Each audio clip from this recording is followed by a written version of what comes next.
ये सारे आयुष्मान हॉस्पिटल जो कि आज यहाँ इकट्ठे हुए थे प्रेस कॉन्फ्रेंस के लिए, इनको आयुष्मान स्कीम के अंदर काम करने में कुछ दिक्कतें आ रही हैं, जिसमें सबसे मुख्य है कि प्री ऑथराइजेशन होने के बाद भी जब पेमेंट आती है तो काफ़ी उसमें से डिडक्शन की जाती है।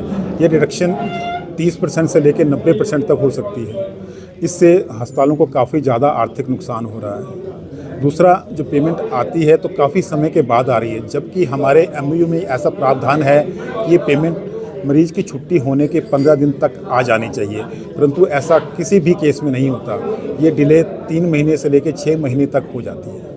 तो कितनी बार सरकार से इस चीज़ को लेकर बातचीत हुई, किस तरह से समस्या का समाधान का कोई वादा किया गया है आपने?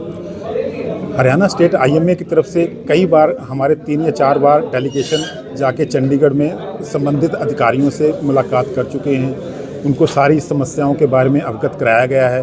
उन्होंने हर बार तसल्ली दी है कि हम इसको पूरा संज्ञान लेंगे, कुछ कार्रवाई करेंगे, परंतु अभी तक कोई भी निष्कर्ष इसका नहीं निकला।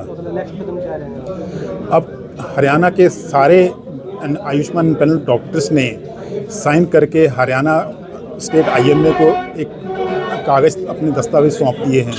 अब सारा डिसीजन हमारी स्टेट आईएमए हरियाणा स्टेट लेगी कि जो भी डिसीजन लेते हैं, जो फैसला करते हैं, सारे के सारे हरियाणा के डॉक्टर एक साथ उस डिसीजन में शामिल होंगे।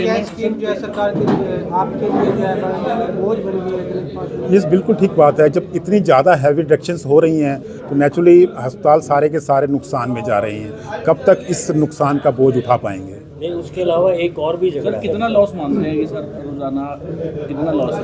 ये डिपेंड करता है कि किस अस्पताल में आयुष्मान का कितना काम है। तो हर मरीज़ इस हिसाब से जैसा चल रहा है, हर मरीज़ पे प्रतिदिन हर अस्पताल 1000 रुपया नुकसान लगभग उठा रहा है। ये सरकार की तरफ से हमें एक लिस्ट दी गई है जिन बीमारियों का इलाज आयुष्मान कार्ड के अंतर्गत हो सकता है। सरकार ने क्या किया हुआ है कि कुछ बीमारियां सिर्फ सरकारी अस्पतालों के लिए रिजर्व रख दी हैं, जिनका इलाज वहीं पे हो सकेगा। पीछे में हमारा एक डेलीगेशन जब लास्ट मिला था सरकार के संबंधित अधिकारियों से, उसमें एसीएस भी शामिल थे। मैंने खुद ये बात उनके सामने रखी कि आप सारों को क्यों नहीं अलाउ कर देते, हर बीमारी का इलाज बाहर क्यों नहीं अलाउ करते, कि जैसे कॉमन बीमारियां हैं, मलेरिया, टाइफाइड, डेंगू, चिकनगुनिया, ऐसी बीमारियों का इलाज प्राइवेट में अलाउ नहीं है।